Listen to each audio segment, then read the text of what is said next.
Here you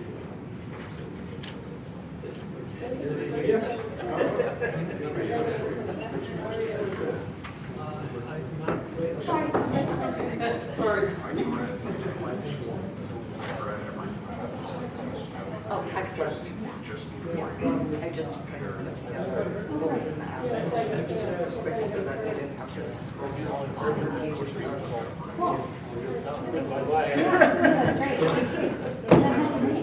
Okay,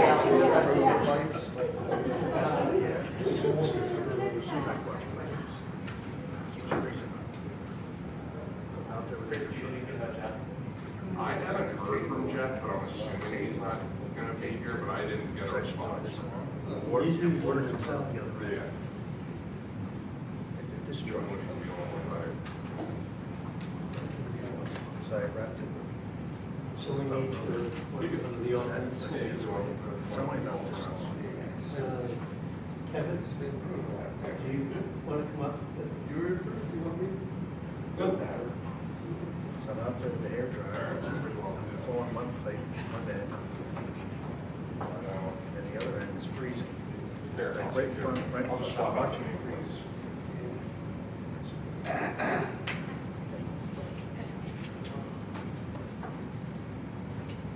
Feel free to join us.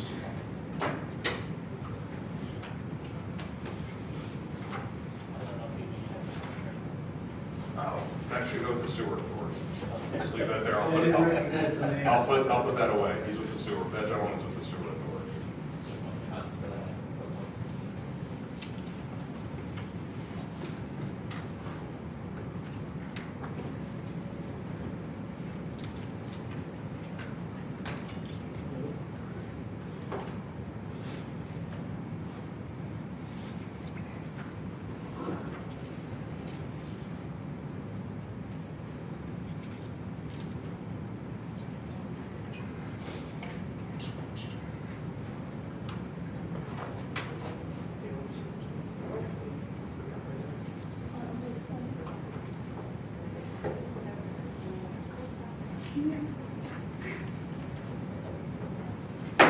All right, I'll call the West Goshen Township Planning Commission to order for February 10th, 2026, and we'll start with the Pledge of Allegiance. Pledge allegiance to the flag of the United States of America and to the republic for which it stands, one nation, under God, indivisible, with liberty and justice for all. For the record, this meeting is being recorded and I guess telecast on live streamed on the YouTube site, or with the West Goshen Township's site. Election of the officers, Chris. All right.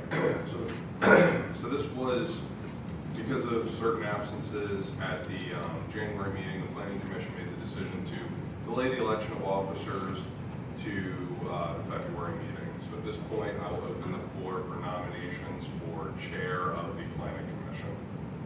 I'll nominate Doug Stewart for chair. A second. Are there any other nominations? Anybody else want to do it? Okay, so all those, so we have a motion and a second. All those in favor of Doug Stewart as chair of the Planning Commission for 2026, say aye. Aye. Any opposed? I abstain. All right, so vote goes 8-0 with one abstention. All right, so I will open the floor to nominations for vice chair of the planning.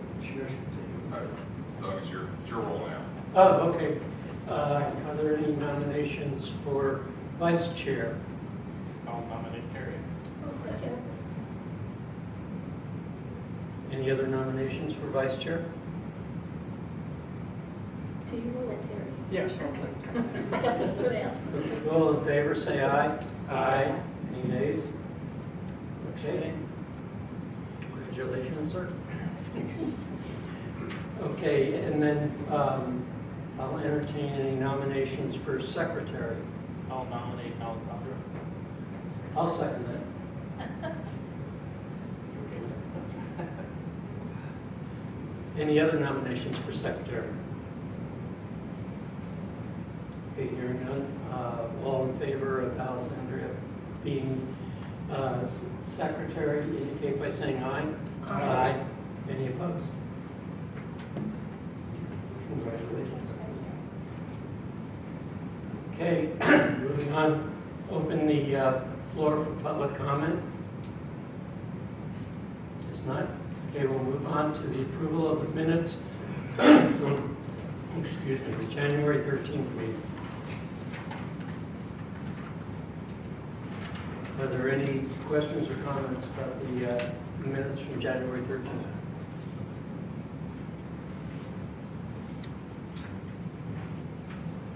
All right, is there, hearing none, is there a motion? I'll make the motion to approve them. Second. You have a second? Okay. All in favor of approving the minutes from January 13th, indicate by saying aye. Aye. All opposed, say nay. Okay, approved. Okay, going on to the initial saldo application submissions, there are none. And now we'll move to the zoning hearing board applications. Case number 01-2026, 900 Airport Road, Unit 6. Good evening. Would you like me to give a little introduction to the Yeah, application? if you could. So before the planning commission tonight is the application for 900 Airport Road, Unit 6. The township received a request for a hearing for the zoning hearing board from the goalie trainer for relief from section 8455I2 of the township zoning ordinance. The request is a reduction in the number of parking spaces required for an athletic club. The subject property, as I stated, is located at 900 Airport Road, Unit number 6, and is located in the I-1 Campus Light Industrial Zoning District. An athletic club is permitted by right in this district. The application is scheduled to be heard by the zoning hearing board on February 23rd, 2026, and they will be also presenting to the board of supervisors on February 17th at 6 p.m. I do not believe there is any sort of development that is involved outside of any kind of interior modifications. Good evening. That is accurate. I'm Julie Bernstein. I'm with Captain Stewart. We're the attorney for the applicant. I'm here with Emily Snowden, who is the owner's representative. And she is the lead goalie coach. Just to give you some additional information and kind of color as to what was just explained, which was all accurate, is we're here in connection with applications seeking relief from the off-street parking provisions in the code to allow for the goalie trainer to repurpose one of the condo units that's located at 900 Airport Road for use as a training facility for field hockey goalkeepers specifically. And just to orient everyone, I think you might be familiar with this property, but it's located on the west side of Airport Road, just south of American Boulevard. It's improved with approximately 36,474 square foot commercial building that's divided currently into 9 condo units, and it does have 59 off-street parking spaces. According to the condo declaration, off-street parking is allocated to each of the condo units, but all of the condo units can park in any of the other spaces. As mentioned, this property is located in the I-1 Campus Light Industrial District, which does permit the athletic club, so that shows the property there, the parking fields around it, just to orient everyone. And so, Julie, would you want me to change? Just let me know. Okay. Yeah, just let me know next Let page. you know. So the plan here is for condo unit 6, and yeah, going on to the next slide is perfect. So this is the unit. It's approximately 9,826 square feet, and it was used as an aircraft hangar. It does have one dedicated space to that particular unit, but again, that unit's allowed to park in any of the other spaces. The goalie trainer is a very specialized athletic club. They provide individual and very small group instruction to field hockey goalkeepers. So during the school year, it's geared at middle school and high school students. During the summer, there are some college students that come home and also train. So it's a mix of either kind of one-on-one and at a maximum of 4 students per trainer. And in this particular space, there's only really enough space for this type of use for 2 bowls, so it would be a maximum of 2 trainers, and so 8 students total that could ever be at this property. And because of that, basically, the sort of athletic code provisions for parking envision a much greater utilization of such a large space. And so the code specifically requires 5 spaces for 1,000 square foot of gross floor area. So here it would require us to have 50 parking spaces, but in this instance, there's going to be significantly less parking. The middle schoolers obviously are going to get dropped off and picked up for the most part. The same with high school students. There really will only be 2 trainers there. And this is actually a really nice compatible use with what else is going on in this building. There are more kind of offices. And because this is training for students, they go to school. So the sessions are really outside of school hours. They're going to be after school on the weekends, so kind of opposite hours of the office space. You can see kind of from the aerial that we had, not that the parking is unused on site, because that's not true, but it is really it's barely used in the back, and there's 17 spaces directly adjacent to this particular parking, or this particular unit. So this slide that we just flipped to is, as was mentioned, there's kind of limited interior changes that need to be made to kind of fit this out for the Goldie use, bathroom, water fountain, things of that nature. But otherwise, it's not going to be, there's kind of land development application associated with this. It's just an internal fit out so that we can get set up for this use. And again, I do have Emily here with me. This is really kind of a really highly specialized. She has this website, almost brought it, but we're not here for experience, so I didn't want to delay and show you the video, but it is like, it's both kind of cute because the girls are younger, but they're obviously like the top to want to be having this kind of level of personalized instruction. And Emily, and if you see the like a couple other trainers that she has, their experience is really kind of like really top notch. So it seems like a really wonderful use for this space. Really low traffic and parking needs are going to be associated with it, and that's why we're here to request this parking relief to allow for this really nice kind of use of the property. Now, would it be a relief of parking or is it a reduction of number of spots? So it's a relief from the zoning code. So it's a variance specifically to reduce the parking requirement. And so our request is to allow for the 1 dedicated space plus the 50 others, which you could use for the maximum of 3 hours. These are generally 1-hour classes, so no one's going to be, even if the college student drives up there and parks, it's not going to have any issue with the kind of condo declaration requirements for parking. How many spaces are you short? So we have 1 dedicated space, and again, the use of the others, and 50 are required. And there's 9 units, so the other kind of units have other types of parking requirements. So you have 1 parking space? That's per the condo unit that's dedicated, and access to 58 other spaces. And if you complied with the zoning ordinance requirement for the square footage, how many spaces would you need? 50. And yet there's more than that that they have use of. So there are more than that that we have use of, correct? But there's an office, a small office, so they also utilize spaces. Are they assigned to specific uses within the other uses in the building? Do they, are these 5 for this office and so on like that, or is it just all general? So this particular unit came with 1 as a dedicated space, and then access that you could use any of the others for a maximum of 3 hours at a time. And how many other condos are there in this grouping? So there's 8 others. 8, and they're already occupied? So some of them, I believe, are they, I don't know if you know if they're all occupied. I know that some of them are like an office or storage. I know that there's like a medical supply at the front of the building, so kind of on the opposite side. And when you look at kind of, again, the actual use of the property, it's never maxed out. It's always, I mean, the Google aerials, you know, you can historically go back, and I didn't see any shop that had like 50% full. Right. So there'd be more than enough spaces available for this particular use without kind of having an overflow issue. But there's a limit to if they use the non-dedicated spaces of occupying for 3 hours, would you say? At a time, that's what the condo declaration states.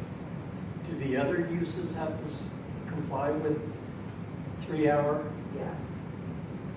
Seems strange. I would agree. Yeah, I'm wondering what we're paying instead of 150 spaces. Can you park inside? Like there's cars in there. Can you park inside the building? There's cars in there now. I wouldn't say once we're using it for field hockey goalies, Okay. I wouldn't have us park inside because I would be concerned, All right. you know, the So children. there's also undefined space toward the runway. Could that be, That's parking be created there, or could we use that There's a one? safety fence there right now, Yeah. so I think that that's blocked off. The hangar next to this hangar is still for use for aircraft.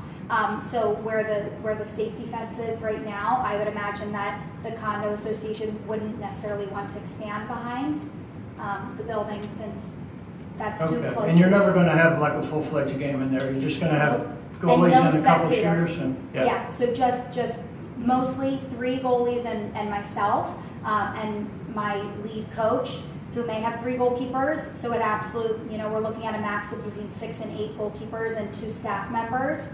And again, all training sessions are an hour and a half or less. Most training sessions are only an hour long. So the turnover is quite quick. So I don't foresee any problem with the 3-hour limit. So just for the planning commission's reference, I just pulled up an aerial on Google. Unfortunately, I don't know when exactly this was taken, but here's the parking lot showing the number of occupied spaces. The test for a variance is to show, the applicant needs to show hardship that runs with the land, basically. What is the hardship? So this is a permitted use, so it's somewhat different than just kind of a use variance. We're going in for kind of more, it's a dimensional variance in this case. So, you know, this is a developed property that has other uses, and that is adjacent to a runway of an airport, so safety is a real concern. And here, you know, the hardship on a user that doesn't require, or that a user that's not going to require the amount of parking there aren't. This isn't, you know, a gym where there's lots of people coming. There aren't going to be any spectators of any sort. It is a hardship on an applicant who's going to have, you know, again, a maximum of 8 students and 2 staff, be obligated to kind of construct parking for 50 people that will never be there, that have no kind of relationship to the use that's being proposed here that is permitted in this district. I'm a little confused because they have access to use all the spaces that they need with a 3-hour limit. The hardship I see is that you don't really fit into the need for parking for this type of facility. You're saying that the ordinance is the hardship, not anything with the facility or the land. Well, no, we are confined by kind of the improvements that are on the land. And in order to have to kind of develop or change the land, that's an extraordinary expense, not under the Hertzberg standard, is something that you could take into consideration in connection with the dimensional variance, because this is a permitted use that's allowed in this area. And so then you're also kind of taking in all of the factors. You know, they are constrained by this is the scale of the space, this is inadequate, it's a reasonable use of the property, and in order to kind of provide that level of parking, you would have to do, you know, it would cost cost significant expense to make modifications to the property as is. Whereas the property as it currently is constructed and improved requires very little modifications for this particular use, and it will have no negative impacts on the community, the neighborhood, or the neighbors on site or off site. If a variance is issued, and this changes ownership, does the variance stay with ownership? So so the variance would be, it would be tied, the parking would be tied to this use of this property. So if So if they this- changed the Yeah. use, if they switched to a different use, they would then have to comply with the parking requirement for that use or But if it expanded on the athletic end of things into more soccer games, things like that, they would be exempt from the requirement of parking. You could run into where there's now a demand of a lot of parking. So- when it's not there. So though typically, I mean, obviously it's up to the zoning board to determine how they provide conditions of approval, but a very, very frequent comment, I don't think I've actually ever received variance relief for any applicant that doesn't include this, says that it has to be, the use must be consistent with the testimony and evidence that was presented. So that would, so if, for example, what you're saying, that this modified to an athletic club that had 50 people, 100 people, totally different than this particular type of training, small group session, the variance relief wouldn't apply. Excuse me, I have a question. For this zoning district, the required number of spots, does that mean that this, Chris, that the required parking has to be dedicated to that particular use? Yes. Okay, so the access to the other spots wouldn't count? I mean, I think that, I don't know off the top of my head, but I think there are some provisions for like shared parking in the zoning ordinance, but I don't know what those provisions are off the top of my head. But generally speaking, the number of spaces are tied to the use, so they would need to have 50 spaces connected, dedicated to this use. There's 58 total spaces in this I'll call it office complex. There's 58 total spaces in that office complex with 9 tenants who are all utilizing those spaces. So there's really not enough spaces for the whole complex, condo complex? That's not up to me to determine. What was the previous use? Was that just a hangar? I believe so, yeah. And that only required that one extra space? Dedicated space. Because anything else that goes in there is going to be non-conforming. Correct. If there's more than one, it's going to be non-conforming. It appears from what they're saying and from the pictures that were provided, it appears that it was an airplane hangar of some kind, which would make sense considering it's directly next to the airport. If somebody were to park for 5 hours, what happens? It's a violation of the condo declaration, so the condo could obviously say that that tenant is isn't complying with the rules and take action against them. So the enforcement of that would be on the condo. Wouldn't fall to the township to enforce it. Or would it? We don't do any enforcement of private, our police department does not do any enforcement of private parking regulations. And the condo association is asking you to get this variance in place? No, the township, because of the provision for requirement. Do you have- Is your company purchasing this? The goalie trainer is purchasing the unit. My company. So I think, yeah, technically, it's a Sutton Walsh Sorry. LLC is the entity that will be purchasing a condo unit for the goalie trainer, which is the. To rent it, yes. lease To it. rent it and use it. So is that the same outfit? The purchaser of this unit and the trainer is the same company? Legally, there's a particular entity that's created that's going to be the owner of the unit. And the goalie trainer is kind of the brand new trainer. They have. So they're renting it to themselves?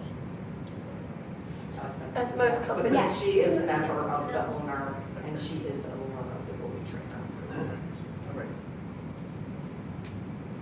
Somebody's coming to set things up. How is the new zoning going to be created? How would they deal with it? How would the new zoning rules? You know, I don't know off the top of my head, yet. That's a very good question. I mean, because we talked about that at the last supervisor, at the last meeting we had about how parking is going to probably change.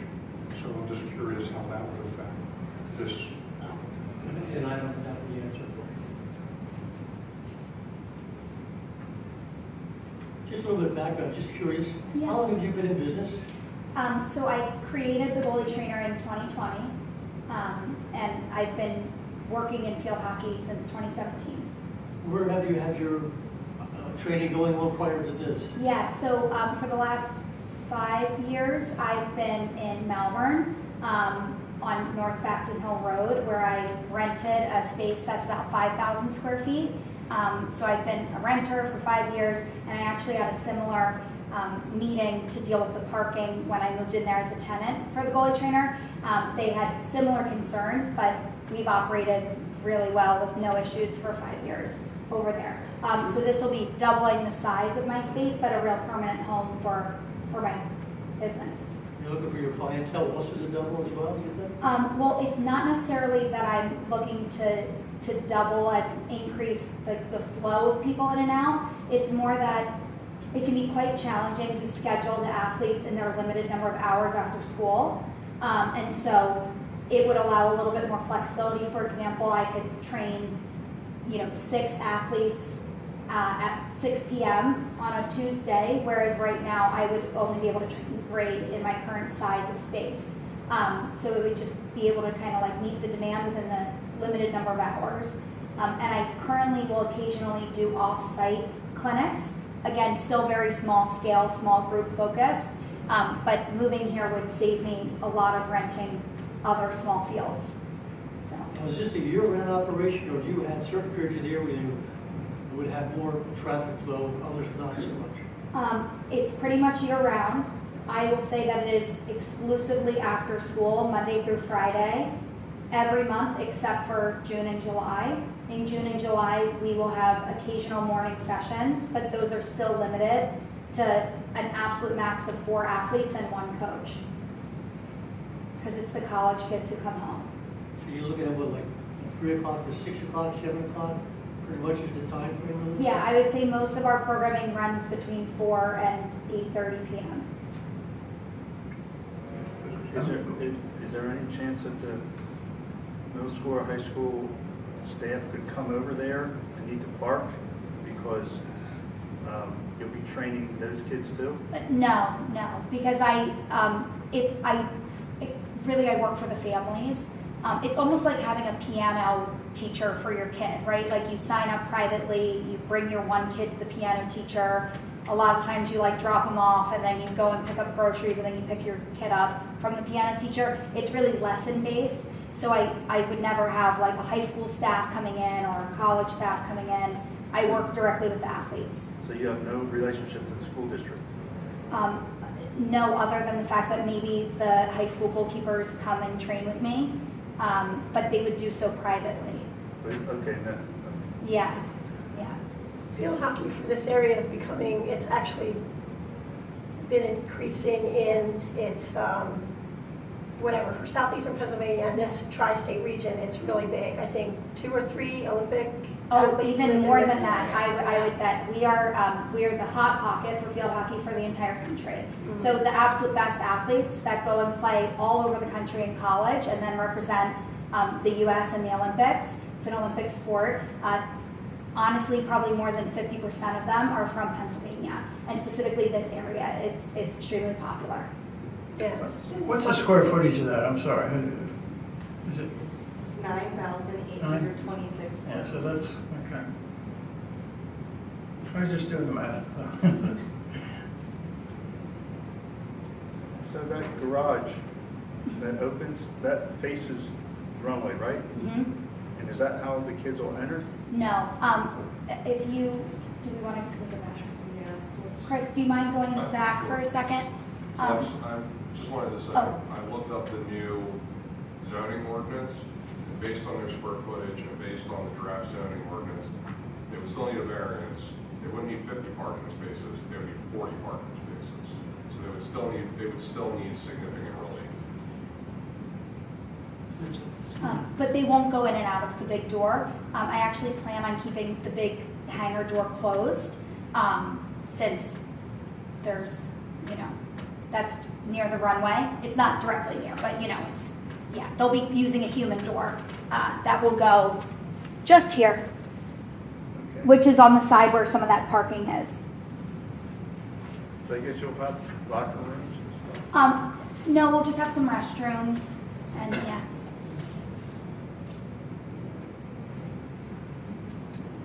Are there any more comments from the planning commission? What's the square footage of the entire building? Do we have that? Yeah, it is, 36,000. yeah, 36,474. I'd move to just. They don't have enough space for that, for the others. If they're about 3 per even. I'd move to just stay neutral. I'll second that.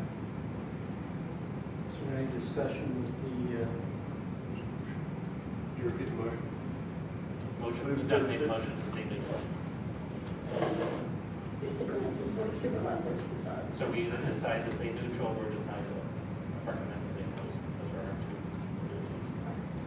two. okay, there's a motion to stay neutral. All in favor, say aye. Aye. Any opposed? Thank you very much. Thank you. Thank You understand what that means? I mean, we never vote to approve. The best we can do is stay neutral. Thank you. So, And then so when you come to the Board of Supervisors meeting on Tuesday, their options are going to be to stay neutral or oppose the application. So those are the only 2 options they have, and the zoning hearing board will make the ultimate decision. Great. Thank you so much for your time. I appreciate it. Good luck. Thank you.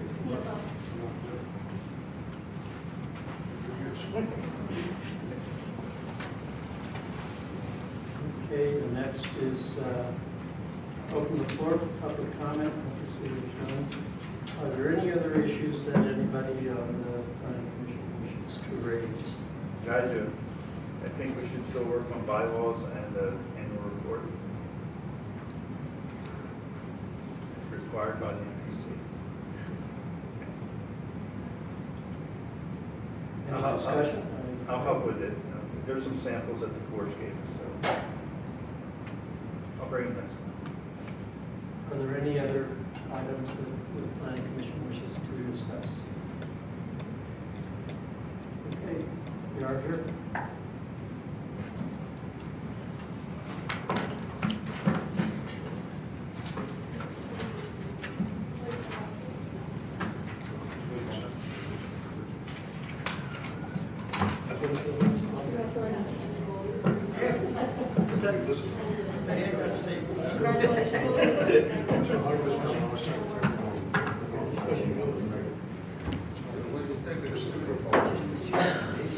kind of boring.